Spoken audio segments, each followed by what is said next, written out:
Coach, you often, preach about the details. How much did free throw shooting and turnovers hurt your group tonight?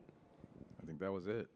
I think, you get to the free throw line 37 times, go 24 for 37. You don't give yourself a chance there. Those are opportunities that can, kind of break the back of the opponent. When you knock them down, it goes from a 10-point lead to possibly a 15-point lead. But when you miss them, they have the opportunity to come back down the stretch. How did you feel like your team dealt with their composure throughout the game, especially in the second half?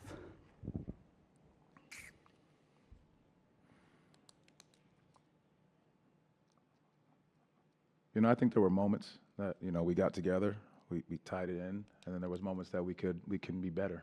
There's absolutely the truth there. And these are lessons we have to continue to learn as we, come down the stretch in these close games, because there are going to be a lot of close games. What did you see from Jalen late? I mean, felt like he was putting his body on the line quite a bit there. He does that. That's who he is. He plays hard. He lays it all on the line every time he touches the floor, because he knows the opportunity that he has. So, he's going to continue to do that for us.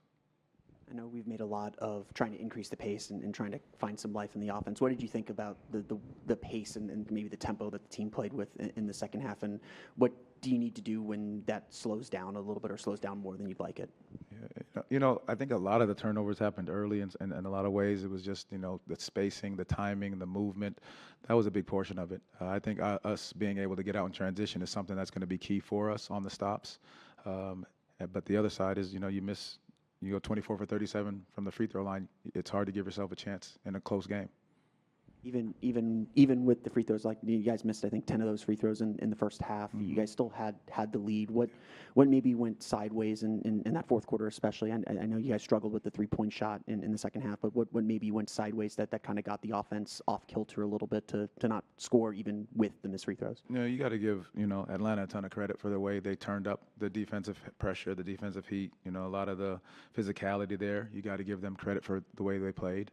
We'll go back and look at the film, see where we can improve, and we got to bounce right back and get one tomorrow. What went into the decisions surrounding Jonathan Isaac and Jet's minutes tonight? Felt like Jonathan just played those final 9 seconds of the third, and Jet had 2 separate 2-minute stints. I'm just wondering what went into those decisions. Just guys getting the opportunity for those stints. Get guys breathers, because the way we're playing, you give guys a moment to play. They step in, they get their moments in the game, and that's the guys that stay ready when they're called upon. Tristan was strong on Wednesday night as well as tonight. What are you seeing from him, and was there maybe any consideration of putting him in the last couple minutes in the game?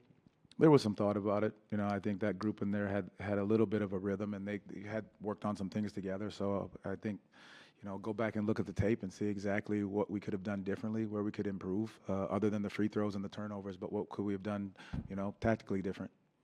Coach, what makes Trae Young so difficult to stop, especially when he's getting downhill with his shiftiness and how he moves about with his body?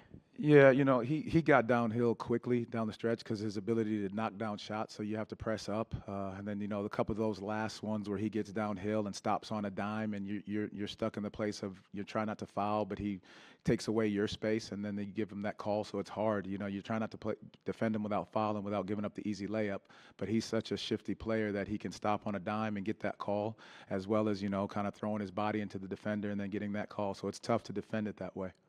Coach, 22 of their first 27 points were in the paint. What are some of the things you want to do to shore up those gaps in that area? Well, we got to sit down and guard our yard. Understanding who we're closing out to, them attacking the middle of the floor. We've got to be better there.